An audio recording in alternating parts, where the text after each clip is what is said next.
I know we all get mad and call out the Americans whenever they say soccer instead of football.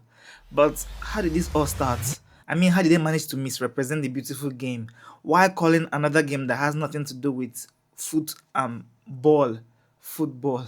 Well, to fully understand this, we have to go back to the 19th century England, where two sports games were being developed simultaneously. See, prior to that, most of the sports games were played on horseback, but these two new games were played on foot, so they were both called football, like they run on their foot. And I know you get it. So one was called the rugger football or rugby football, and the other was called the association football or a soccer football.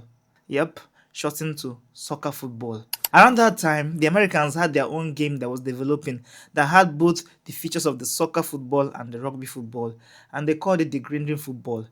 Over time, the Americans decided to just drop the name Green Green and just call their game football. After a while, the British games became very popular, especially soccer football, and so many countries started playing it. When the game found its way to the US, the Americans already have a game they call football. So they decided, instead of calling it soccer football, they just called it soccer. Later on, the British, the owners of the games, decided to make little adjustments to the names they call their games. They removed the football from the rugby football's name and just called it rugby. And they removed the soccer from the soccer football's name and called it football.